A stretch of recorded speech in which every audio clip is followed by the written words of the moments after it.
Welcome to It's English Podcast, where English feels easy, calm, and natural.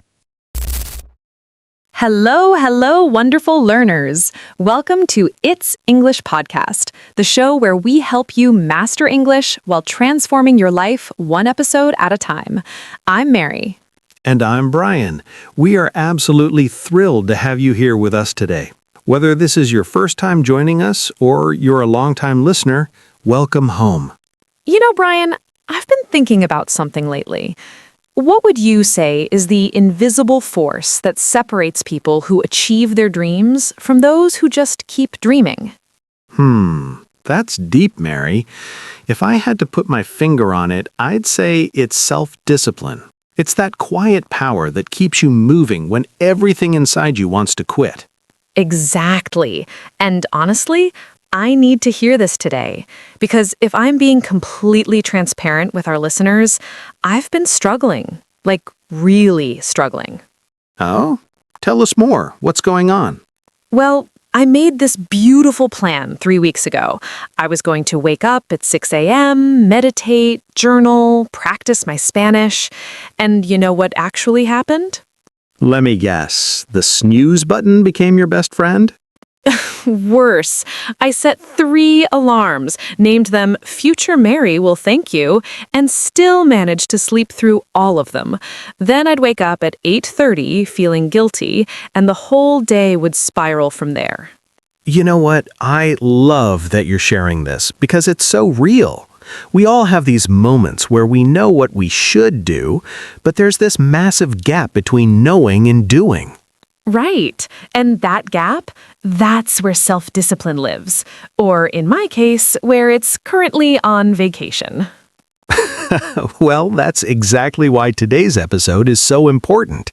We're diving deep into self-discipline, not the boring, restrictive kind that feels like a prison sentence, but the empowering kind that actually sets you free.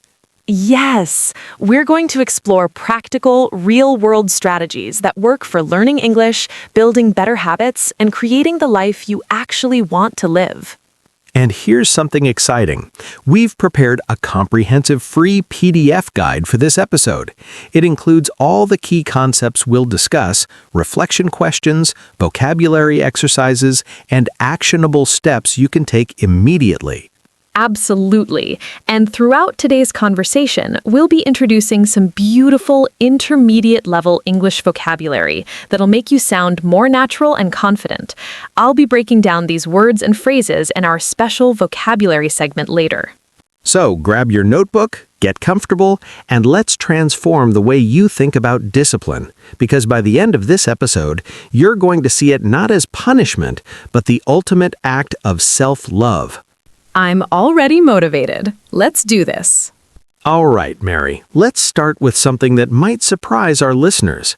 When most people think about building self-discipline, what's the first thing they do? Oh, I know this one.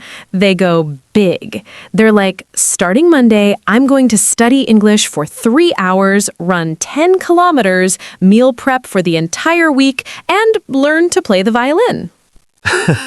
Exactly. And how long does that last? About Tuesday afternoon, maybe Wednesday if they're really committed. Right, and that's why our first principle is so crucial.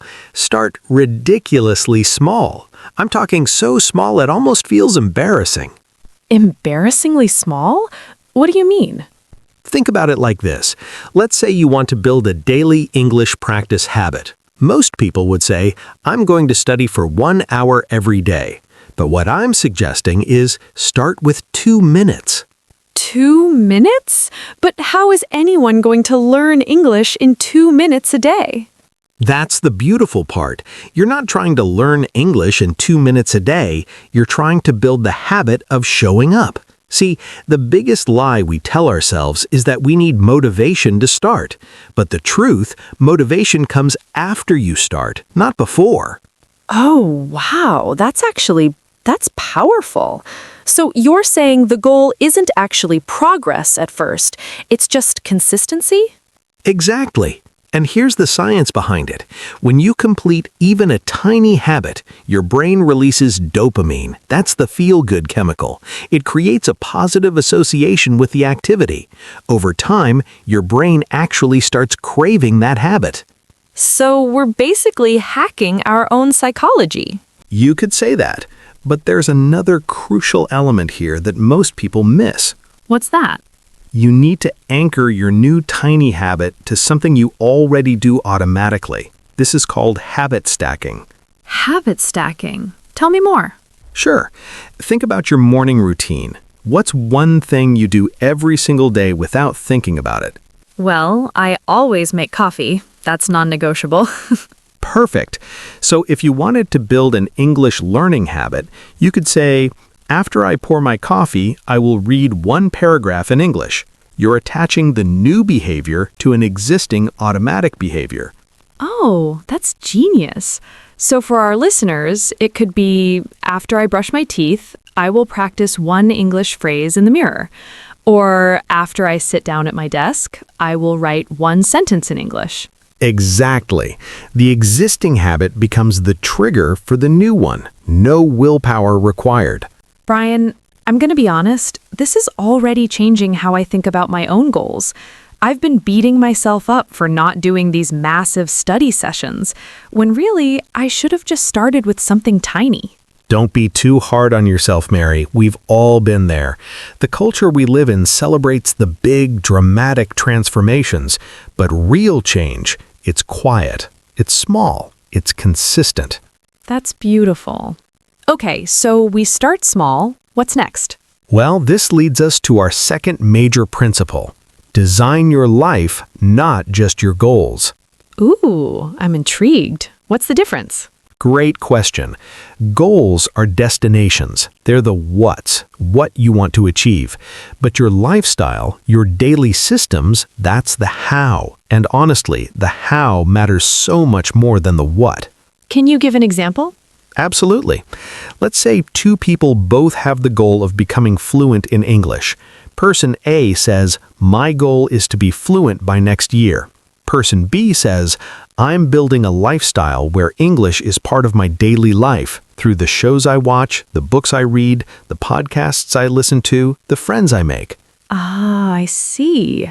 So person A is focused on the outcome, but person B is focused on the process and the identity. Exactly. And who do you think is more likely to actually achieve fluency? Definitely person B, because even if they don't hit perfect fluency by a certain date, they're still living a life that naturally improves their English every single day. Right.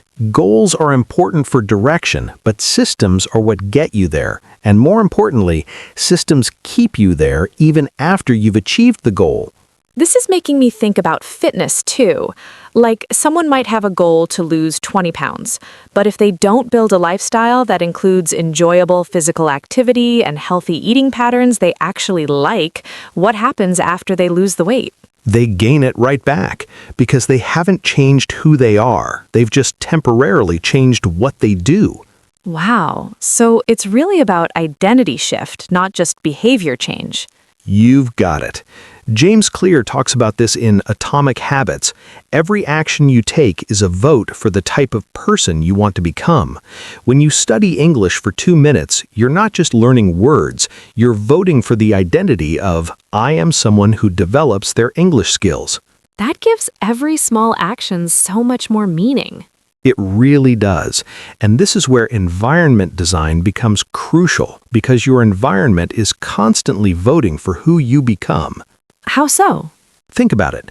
If your phone is on your nightstand with all notifications on, you're voting to be someone who checks social media first thing in the morning. If you keep English books on your coffee table and your Spanish textbooks in a drawer, you're voting to be an English learner. Oh, so we should design our environment to make good choices automatic and bad choices harder. Precisely. This is called choice architecture. The easier you make the good behaviors and the harder you make the bad ones, the less willpower you need. Can you give some practical examples for our English learners? Sure. Change your phone's language to English. Put sticky notes with English phrases on your bathroom mirror. Subscribe to English YouTube channels so they appear in your feed. Download English podcasts like this one so they're ready when you're commuting. I love these. It's like you're building an English learning ecosystem around yourself. Exactly. And here's the thing. Willpower is overrated. Seriously, we put way too much faith in willpower. Really? I always thought discipline was all about willpower. That's the common misconception, but research shows that willpower is like a battery. It depletes throughout the day. That's why you can resist the chocolate cake at breakfast, but cave by 9 p.m. Are you spying on me, Brian? We've all been there. But here's the insight.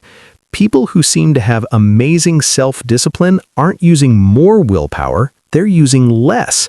Wait, less? How does that work? They've designed their lives so that good choices are automatic. They don't keep junk food in the house, so they don't have to resist it. They lay out their workout clothes the night before, so there's no decision to make in the morning. They've removed the need for willpower. So discipline isn't about being strong enough to resist temptation. It's about being smart enough to avoid it in the first place. Now you're getting it. And this is especially important for learning English. Don't rely on motivation to study.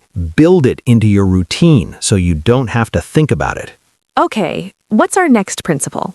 This one's close to my heart. Make it enjoyable or you'll quit.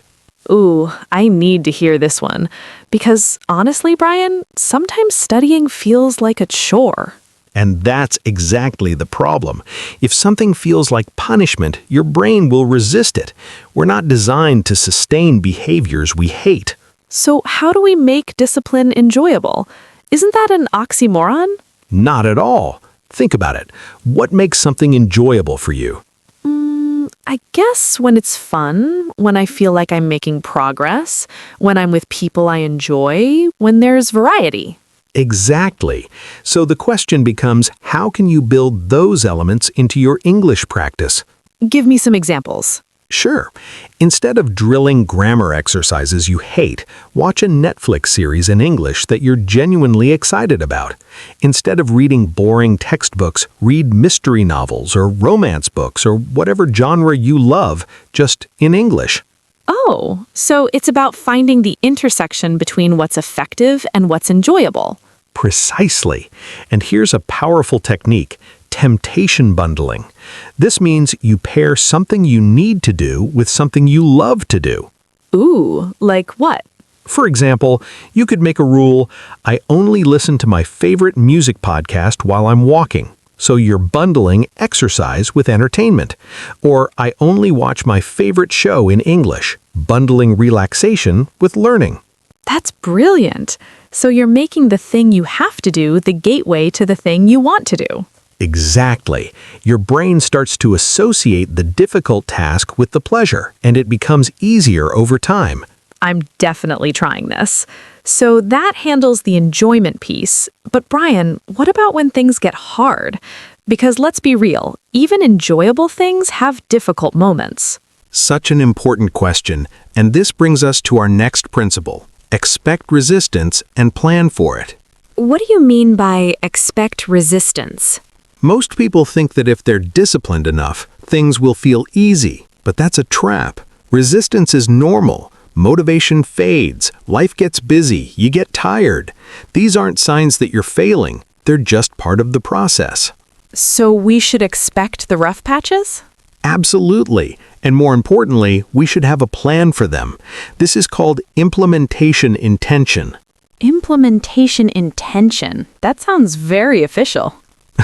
It's just a fancy term for if-then planning. You decide in advance, if X happens, then I will do Y. Can you give an example? Sure. If I wake up late and miss my morning English practice, then I will listen to an English podcast during lunch. Or if I'm too tired to study after work, then I will watch one English YouTube video before bed.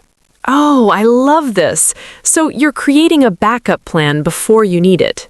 Exactly. Because in the moment of resistance, your brain isn't going to come up with creative solutions. You need to decide ahead of time. This is so practical. What else helps when we're facing resistance? Here's a technique I use all the time, the 2-minute rule. When you don't feel like doing something, commit to just 2 minutes. Just 2 minutes? But won't that seem pointless? That's what your brain thinks, but here's the secret. Starting is the hardest part. Once you've started, momentum takes over. Tell yourself, I'll just study English for 2 minutes, and usually you'll end up doing more. And even if you only do 2 minutes, you've still kept the habit alive. Exactly. It's about showing up, even in a small way, because a small action is infinitely better than no action. You know what, Brian? I'm realizing something. All of these principles are really about being compassionate with ourselves while still moving forward. That's such a beautiful insight, Mary, and it's so true. Real discipline isn't about being harsh or rigid with yourself. It's about creating conditions where you can succeed.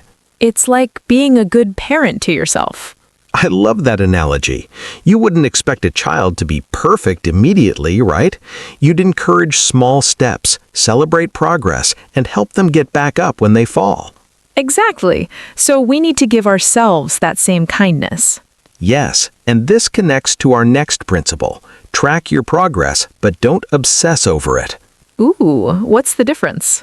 Tracking progress is incredibly powerful. When you can see your improvement, even small improvement, it reinforces your identity as someone who follows through. So how should our listeners track their English progress? There are so many ways. You could keep a simple journal where you write 1 sentence each day about what you practiced. You could use a calendar and mark an X for each day you study. Don't break the chain. You could record yourself speaking English once a month and notice your improvement. Those are great ideas. But you said don't obsess. What did you mean by that? Great question. Some people get so focused on tracking every little detail that they lose sight of the bigger picture, or they beat themselves up if they miss a day. Ah, so it's about balance. Exactly. Track enough to stay motivated and accountable, but not so much that it becomes another source of stress. That makes sense. What about setbacks? How should we handle those? Another crucial question, and here's the principle. Never miss twice. Never miss twice. What does that mean? It means that missing 1 day is no big deal. Life happens. But missing 2 days in a row, that's the beginning of a new pattern. Oh, so 1 miss is an exception, but 2 misses is the start of a new habit. Precisely. If you miss your English practice on Monday, make absolutely sure you do it on Tuesday, even if it's just for 2 minutes. You're teaching your brain that setbacks are temporary, not permanent. I love this because it removes the all or nothing thinking. You don't have to be perfect, you just have to bounce back quickly. Exactly. And this is so important for language learning specifically, because consistency over time beats intensity any day. What do you mean? Well, would you rather study English for 5 hours once a week or 15 minutes every single day? I think I'd learn more from the daily practice, even though it's less total time. Absolutely, because language learning requires repetition and exposure. Your brain needs to see and hear patterns over and over. 5 hours once a week doesn't create that same neural reinforcement. So it's really about playing the long game. It is, and that brings us to our final principle, which might be the most important one. Focus on who you're becoming, not just what you're achieving.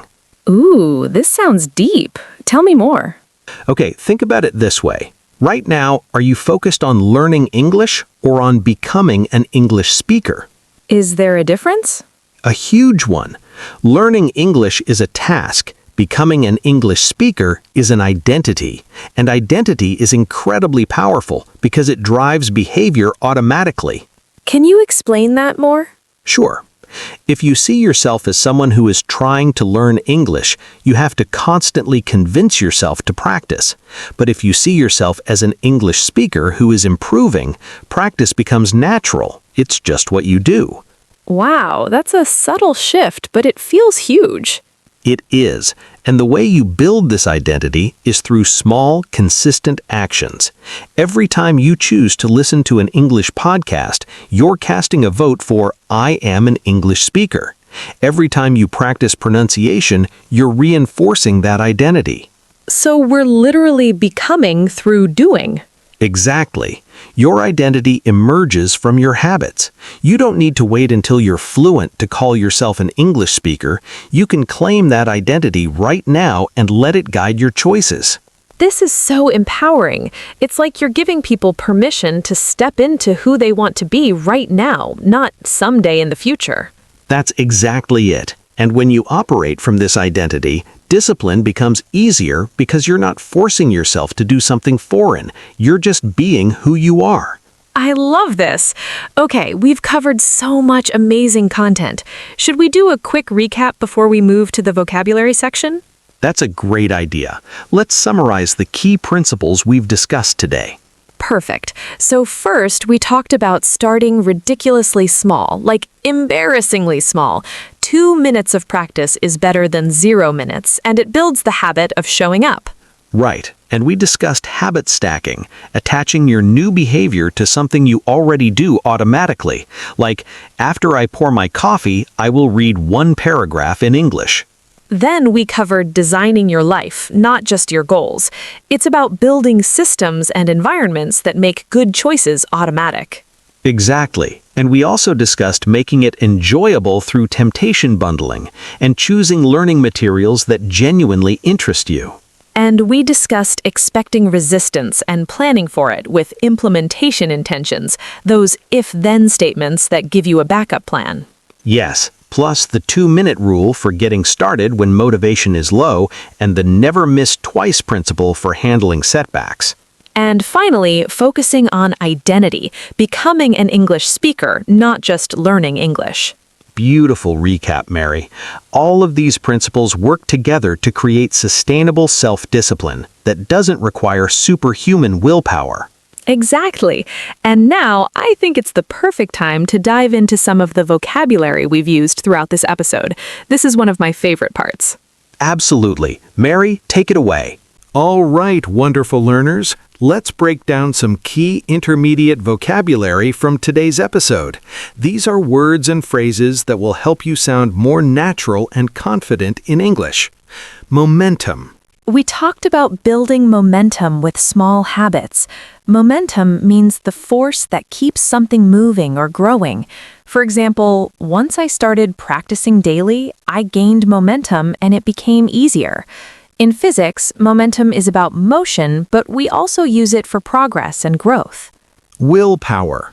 This is your ability to control your impulses and stick to your goals. I used all my willpower to resist eating that cake. We discussed how willpower is like a battery. It can run out. That's why designing your environment is smarter than relying only on willpower. Temptation bundling.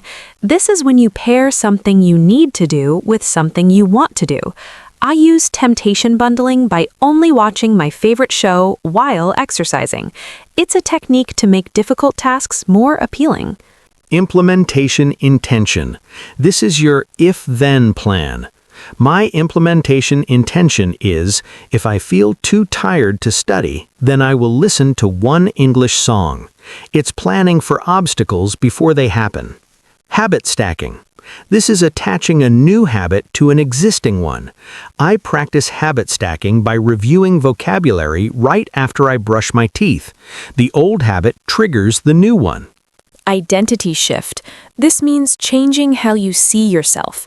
I had an identity shift from someone learning English to an English speaker who is improving.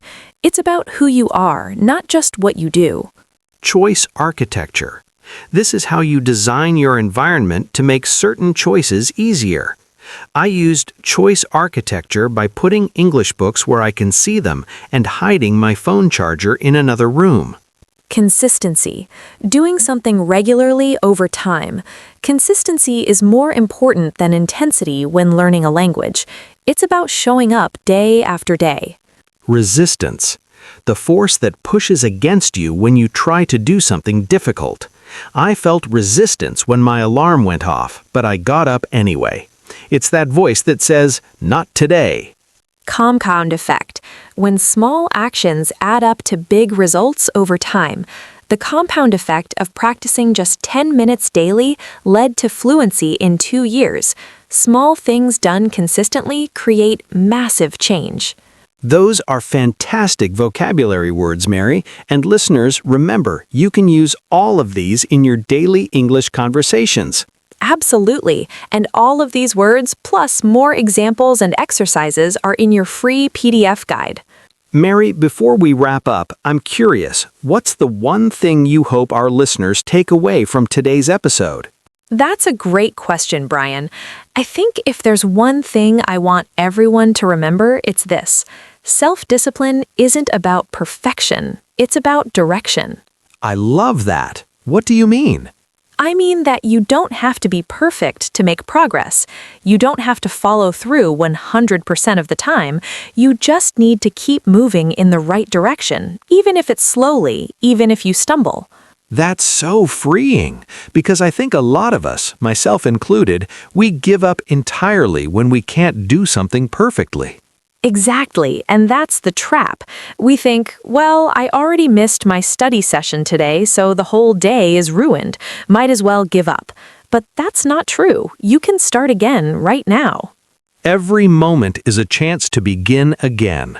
Yes, and for our English learners specifically, I want you to know that every single time you expose yourself to English, whether it's one word, one sentence, or one conversation, you're making progress. Your brain is changing, connections are forming, and you're getting better. Even when it doesn't feel like it. Especially when it doesn't feel like it. There's so much invisible progress happening beneath the surface. Trust the process. That's beautiful, Mary. And you know what? I'm feeling inspired to rebuild some of my own discipline habits. I think I'm going to start with the 2-minute rule for my morning routine. That's awesome, Brian. See, everyone, even we hosts are on this journey with you. We're all learning and growing together. Absolutely. And that's what makes this podcast so special. We're a community. We're not just teaching you English, we're walking alongside you on this path of growth and transformation. Well said. And on that note, we want to hear from you. What's one tiny habit you're going to start building after listening to this episode? Share with us on social media. We'd love to celebrate your commitment. Yes, and remember, you're not alone in this journey. We're here for you. This community is here for you. And most importantly, you have everything you need within you right now to succeed. Absolutely. Self-discipline isn't something you're born with. It's something you build one small choice at a time. So start small, be patient with yourself, and trust that those tiny actions are adding up to something extraordinary. Thank you so much for spending this time with us today. We're honored to be part of your English learning journey. Don't forget to download your free PDF guide from our website, and we'll see you in the next episode.